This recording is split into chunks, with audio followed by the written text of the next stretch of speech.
এখন আমরা ষান্মাসিক সামষ্টিক মূল্যায়ন ২০২৪ এর ৮ম শ্রেণীর ইসলাম শিক্ষার শিক্ষার্থীদের জন্য যে নির্দেশনা দেওয়া আছে এগুলো তোমরা পড়ে নিয়েছো নিশ্চয়ই। এখন আমরা এটার সমাধান করব। এটার সমাধান এখানে দেখো কাজ ১ এখানে কাজ ১ প্রকৃতি পর্যবেক্ষণ ও অভিজ্ঞতা বিনিময়। এখানে এক ছক দেওয়া আছে। এই ছকটা আমাদের পূরণ করতে হবে এবং এখানে তোমাদের দুর্যোগের সময় কি ধরনের ইসলামের বিধিবিধান চর্চা বা অনুশীলন করে থাকো আলোচনা করে লিখো। তাহলে এইখানে তোমরা এই প্রশ্নটা নিশ্চয়ই পড়ে রেখেছো। এখন এই ছকটা আমরা পূরণ করব এবং এখান থেকে উত্তরগুলো কিভাবে হতে পারে সেগুলো দেখব। তো প্রথমেই আমরা এখানে দেখো কাজ ক, এখানে উত্তর আমি যা খুঁজে পেলাম ঘূর্ণিঝড়, বন্যা, খরা। আমার ১ম বন্ধু যা খুঁজে পেল নদী ভাঙন, ভূমিকম্প, অতিবৃষ্টি। দ্বিতীয় বন্ধু যা খুঁজে পেল শুকনো বর্জ্যপাত। এখানে তোমরা আরো ২-১ টা নাম দিতে পারো। এভাবে তোমরা ১ম অংশের বা ছকের কাজটুকু করবা। দ্বিতীয় অংশে যে কাজ ছিল দুর্যোগের সময় যে ধরনের বিধিবিধান মেনে চলি ও অনুশীলন করি তা নিচে আলোচনা করে লেখা হলো।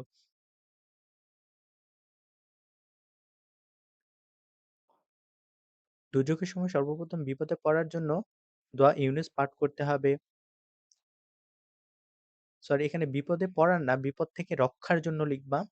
আল্লাহর কাছে কৃতকর্মের জন্য ইস্তেগফার করতে হবে। নিজেদের পাপের জন্য অনুশোচনার মাধ্যমে আল্লাহর দরবারে ক্ষমা চাইতে হবে। অপরের বিপদে পাশে দাঁড়াতে হবে কারণ সকল মুসলিম পরস্পর ভাই ভাই। কারো যদি আর্থিক সচ্ছলতা থাকে তবে তার উচিত হবে মুসলিম উম্মাহর জন্য ব্যয় করা।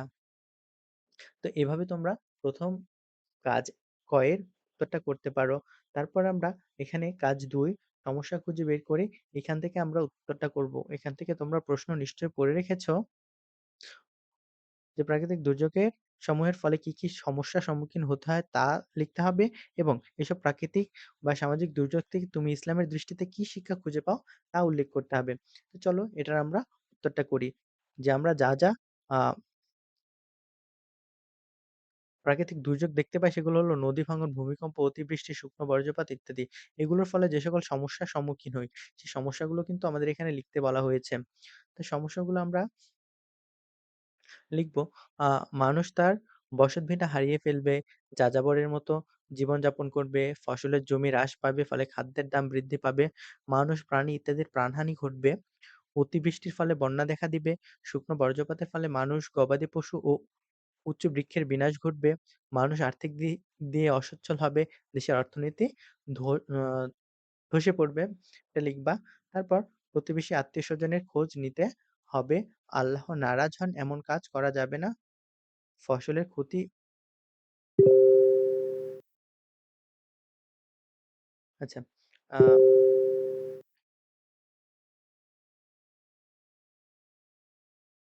এই যে আ এখানে প্রাকৃতিক বা সামাজিক দুর্যোগ থেকে তুমি ইসলামের দৃষ্টিতে কি শিক্ষা পাও? সেই শিক্ষাগুলো হলো এগুলো। হ্যাঁ? এগুলো হলো সেই শিক্ষা। প্রতিবেশী ও আত্মীয়স্বজনের খোঁজ নিতে হবে। আল্লাহ নারাজ হন এমন কাজ করা যাবে না। ফসলের ক্ষতিকে ওসর হিসেবে গণ্য করতে হবে। সর্বোপরি আল্লাহ তাআলার উপর ভরসা রেখে ধৈর্যের সাথে সালাত, যাকাত ও নফল ইবাদত করে যেতে হবে। তারপর আমরা ৩ নাম্বার কাজটা দেখব। ৩ নাম্বার এখানে যে প্রশ্নটা আছে চলো সেটা আগে খুঁজে দেখা যাক। এখানে যেটা আছে এটা তোমরা করবা ৩ নাম্বার প্রশ্নটা এখানে নেই। প্রশ্ন আশা করি তোমরা খুঁজে পেয়েছো। তো প্রশ্নটা খুঁজে পেলে প্রশ্নের সাথে মিলিয়ে দেখে নাও। ৩ নাম্বার প্রশ্নের উত্তরটা হবে এরকম, ইসলামের বিধিবিধান আমাদের করণীয় চর্চা বা অনুশীলন কৌশল। এখানে পরস্পরকে সাহায্য করা, আল্লাহর নিকট সাহায্য কামনা করা, হ্যাঁ? আ যারা খাবার খায়নি তাদের খাবার দেয়া, সেলাইন ও শুকনো মুড়ি দেয়া, নফল ইবাদত করা, নফল নামাজ ও জিকির করা, দান সদকা করা, খারাপ কাজ থেকে বিরত থাকা, আর্থিকভাবে অসচ্ছল ব্যক্তিকে অর্থ দেয়া, আমরা কোনো ধরনের খারাপ কাজ করব না। টাকা দিয়ে অভাবীকে সাহায্য করা, মিথ্যা কথা বলব না। তাহলে এগুলো আমরা কোনটা কি করব সেটা কিন্তু খুব সুন্দরভাবে এখানে উত্তর করা আছে। তোমরা এই উত্তরটা দেখে নিবা। তারপর দেখো পরের প্রশ্ন যেটা ছিল,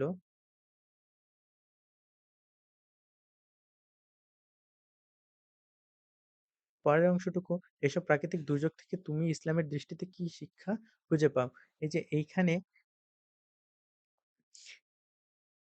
এই এই এইটার উপরে এই অংশটুকু হবে, তা উল্লেখ করা হলো, ইসলাম আমাদের ভ্রাতৃত্বের বন্ধনে আবদ্ধ হতে শেখায়, বিপদে অপরকে সাহায্য করতে হয়, সাহায্যকারীর জন্য আল্লাহর উত্তম প্রতিদান বিদ্যমান, আল্লাহর নাফরমানি থেকে দূরে থাকতে হবে, সর্বদা আল্লাহর শুকরগুজার করতে হবে।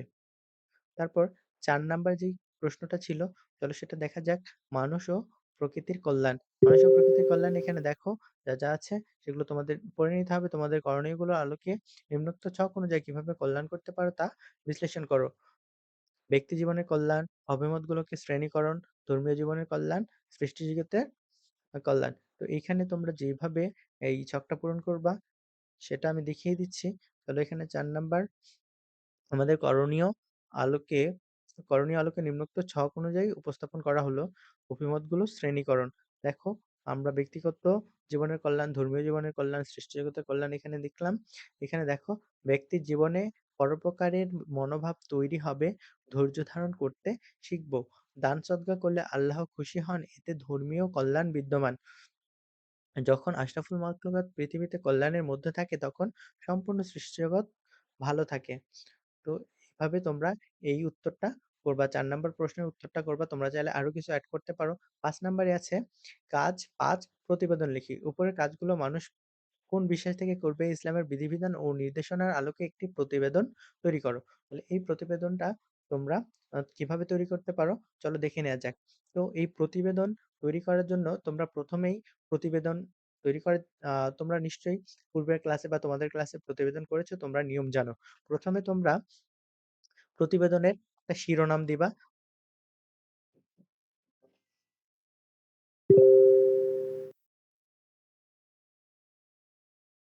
১ম এ তোমরা প্রতিবেদনের শিরোনাম দিবা। তো শিরোনাম দেওয়ার পর প্রতিবেদনের আ সময়, প্রতিবেদনকারীর নাম ইত্যাদি দিয়ে তারপরে এই প্রতিবেদনটা শুরু করবা।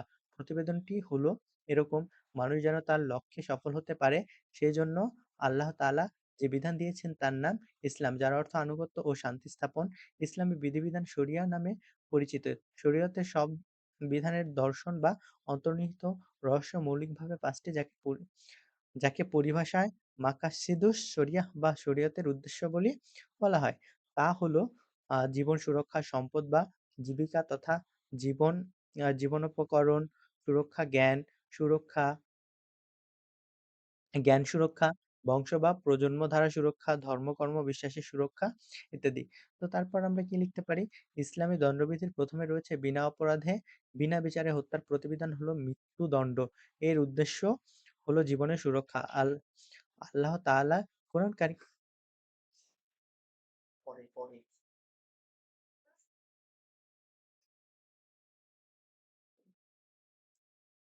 আর তোমাদের জন্য জীবনের সুরক্ষা রয়েছে মৃত্যুদণ্ড কার্যকর করার মধ্যে। তো এভাবে তোমরা এই প্রতিবেদনটা দেখে নিবা। তোমরা ১ম এ দেখে নিবা, তারপর খাতায় লিখে নিবা, তারপর মুখস্থ করে এভাবে তোমরা কিন্তু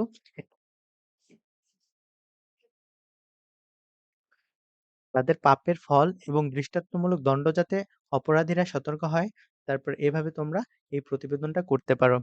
তো আশা করি তোমাদের পরীক্ষা ভালো হবে। ধন্যবাদ।